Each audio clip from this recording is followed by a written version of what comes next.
Ahora quiero presentarles un reportaje exclusivo que muestra la brutal realidad del tráfico de personas. Una realidad que no es apta para menores de edad, por lo que recomendamos discreción. 43.200. Ese es el número de veces que dice haber sido violada una víctima de trata en México. Una mujer que fue atrapada por un traficante cuando era una niña de solo 12 años. Hoy esa víctima es libre, pero como nos contó en una emotiva entrevista, hay cosas que nunca se olvidan y verdades que nunca dejan de doler. Crecer en México no fue un cuento de hadas para Carla Jacinto, aunque a los 12 años pensaba que había conocido a su príncipe azul. Tú vas a ser mi princesa, tú te vas a casar conmigo, vamos a tener una familia. Entonces ahí es cuando me empieza a hacer como el verbo, como que me empieza a lavar la cabeza de lo que iba a pasar. El novio de Carla era mucho mayor y de un lejano pueblo en el estado mexicano de Tlaxcala. Le habló de formar una familia. Para un adolescente que había crecido en un hogar con dificultades, sus palabras sonaron como si fueran una respuesta a sus oraciones. ¿Todavía le creías? Sí, yo le creía que iba a ser su esposa, el amor de su vida, la familia y todo eso, ¿no? Ya después un día llega y me dice, no, ¿sabes qué? Es que me vas a tener que ayudar a trabajar.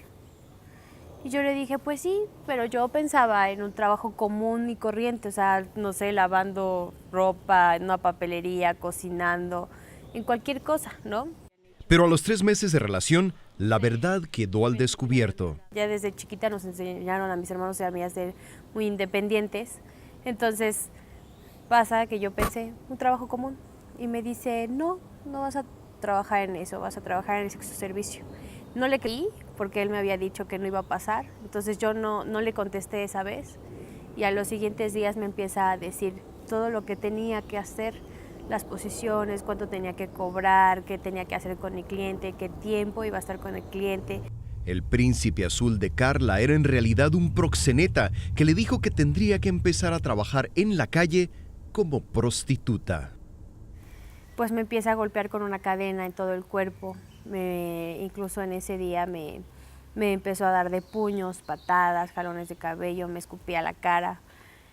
Y en ese día fue cuando incluso me quemó con la plancha.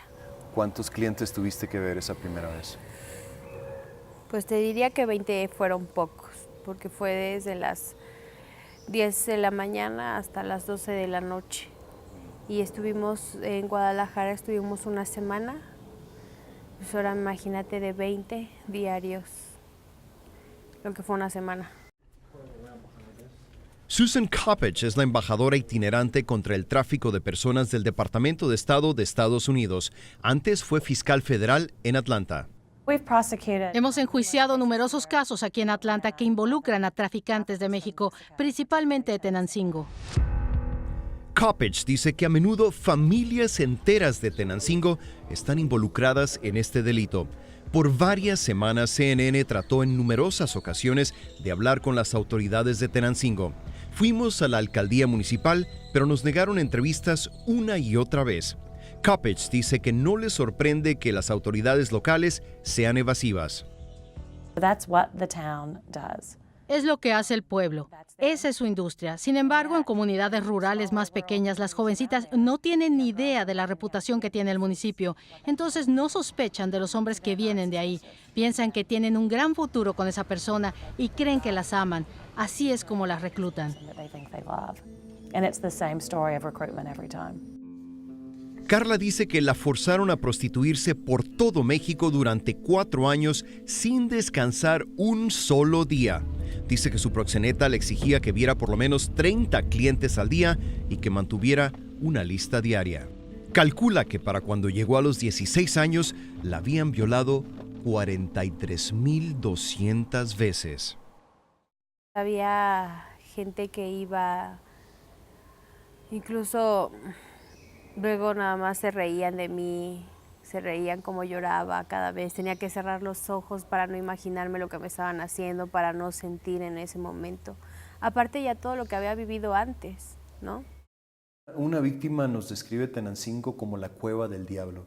¿Está usted de acuerdo con esa descripción de Tenancingo? Totalmente de acuerdo. No hay en la historia de la humanidad un lugar que represente más el dolor de la esclavitud como lo representa Tenancingo.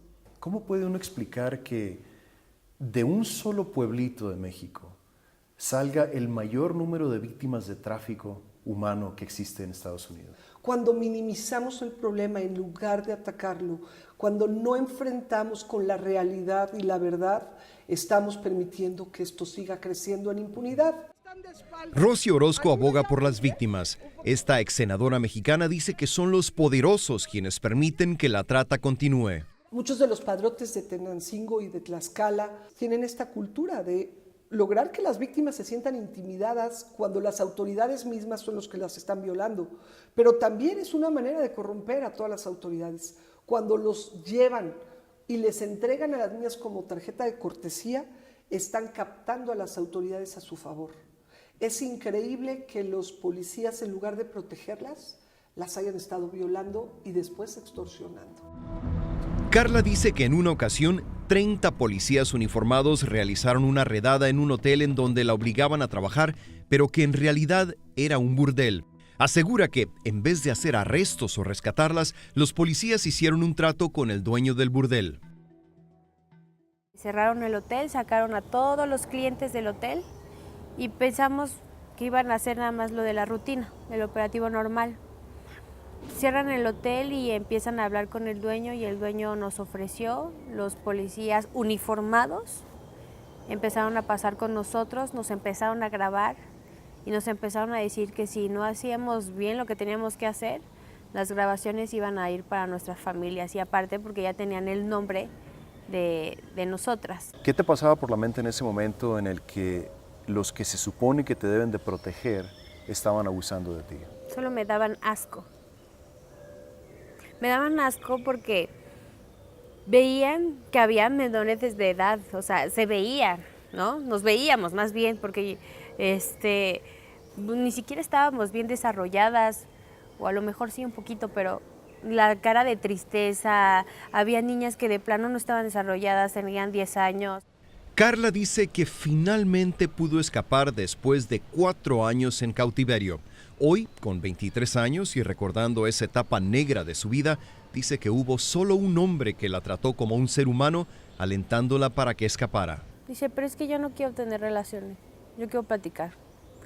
Al principio lo mandaba muy lejos, porque yo le dije, es que aquí no se viene a platicar, aquí yo te vengo a dar un servicio, para eso estoy. Cuando usted piensa en la víctima que nos contó esta historia, en Carlita, ¿qué se le viene a la mente? El pensar en una niña violada por 42.300 bestias, como ella contó un día, y entonces pensar cómo es posible que entre ellos estén policías, jueces, sacerdotes, pastores, autoridades de todo nivel y padres de familia que están violando a una niña de 12, 13, 14 años.